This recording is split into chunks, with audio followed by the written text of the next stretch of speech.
Spinal immobilization begins with manual immobilization of the cervical spine and continues with application of a cervical collar. The cervical collar supports the head and neck, maintains neutral alignment of the cervical spine, and reminds the patient to keep from moving his or her head and neck. Spinal immobilization is not complete until the patient is secured to a spine board with the cervical collar in place.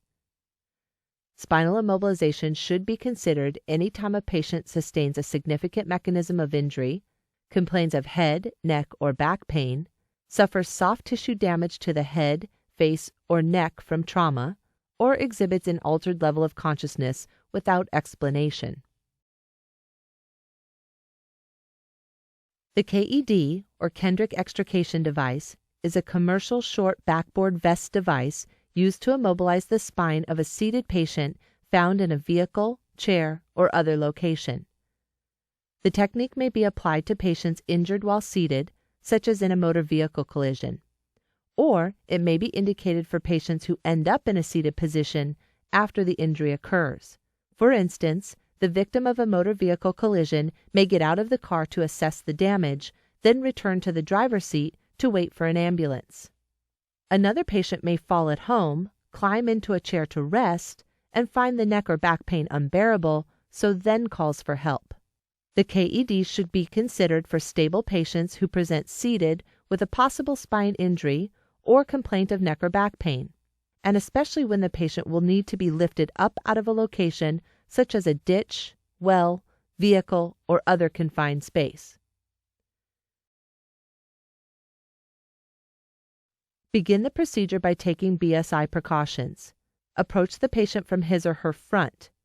Introduce yourself, then instruct the patient not to move. Manually stabilize the patient's head in a neutral, inline position. Explain the need for spinal immobilization to the patient and be sure to get the patient's consent. With one rescuer maintaining manual immobilization, assess distal pulses, motor function, and sensory response, PMS. Apply the appropriately sized rigid cervical collar on the patient's neck. Position the KED behind the patient's back. It may be necessary to lean the patient forward to do this, however, do not move the patient by his or her head. Raise up the vest so that it fits tightly under the armpits. Pull down the leg straps, which are often secured behind the head of the device. Use the colored straps to secure the patient's torso to the KED. Fasten the leg straps to immobilize the pelvis. If needed, place padding behind the patient's head to ensure neutral alignment. Secure the head using straps provided with the KED. Reassess distal PMS, noting any changes from your initial assessment. Use the handles of the KED and hold the patient's legs to move him or her as a unit to a longboard for further immobilization. The vest-type immobilization device is not meant to lift the patient without rescuer support of the legs. The KED facilitates rotating him or her on the buttocks and then tilting the patient to the supine position for further immobilization. Once the patient is on the board, release the leg straps so that the patient can be placed in a supine position. The leg straps, when fastened, hold the patient in a seated position, making it uncomfortable for him or her to lie supine. Secure the patient's body and KED to the long board with straps, binders, or tape. Place head blocks or blanket rolls on either side of the head, securing the collar and forehead in place with tape or straps.